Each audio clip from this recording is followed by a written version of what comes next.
मित्रांनो, शहरात राहणाऱ्या आपल्याला वाटतं की शेती म्हणजे खूप शांत आणि निसर्गरम्य जीवन. पण ज्याने रात्रीच्या वेळी शेतात पाणी भरले किंवा राखण केलीये, त्यालाच माहीत असतं की अंधार पडल्यावर शेताचं रूप कसं पालटतं. कधीकधी आपल्याला वाटतं की आपण पिकांची राखण करतोय, पण प्रत्यक्षात कोणीतरी दुसरीच शक्ती आपली राखण करत असते. गावचं नाव होतं चिंचोली. तुकाराम नावाचा एक कष्टाळू शेतकरी होता. त्याच्या शेतात डुकरांचा खूप त्रास होता, म्हणून त्याने शेताच्या मधोमध एक मोठं बुजगावणं तयार करून उभं केलं होतं.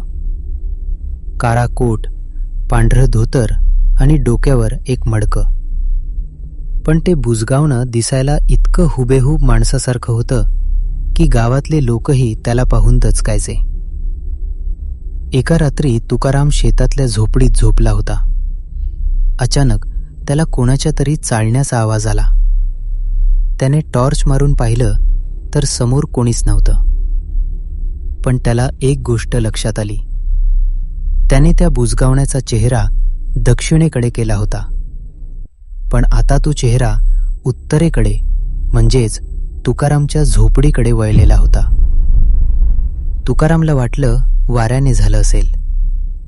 त्याने पुन्हा तो चेहरा सरळ केला आणि झोपायला गेला.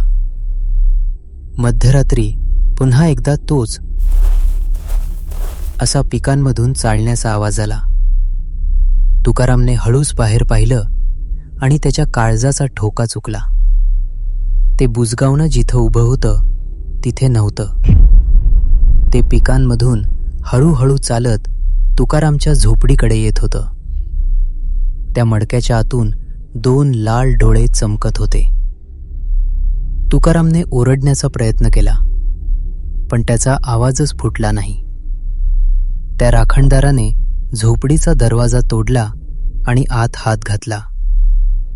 तो हात लाकडाचा नव्हता, तर हाडांचा सांगाडा होता. सकाळी गावकरी शेतात आले तेव्हा तुकाराम बेशुद्ध अवस्थेत सापडला. तो वाचला खरा, पण तेव्हापासून त्याचं मानसिक संतुलन बिघडलंय. तो आजही एकच गोष्ट पुटपुटतो. तो राखणदार पिकांची नाही, तर माणसांच्या मांसाची शिकार करतोय. आजही त्या शेतात कोणी रात्रीचं पाऊल ठेवत नाही, कारण ते बुजगावणं आजही तिथेच उभं आहे आणि दर रात्री त्याची जागा बदललेली असते. लक्षात ठेवा, शेतातलं ते बुजगावणं फक्त पक्ष्यांना घाबरवण्यासाठी नसतं. कधीकधी ते कोणाचं तरी अस्तित्व लपवण्यासाठी देखील असतं. आजची ही कथा कशी वाटली? लाईक आणि शेअर करायला विसरू नका. मी पुन्हा येईल उद्या एक नवी भीती घेऊन. ऐकत रहा टेलिंग टेल्स.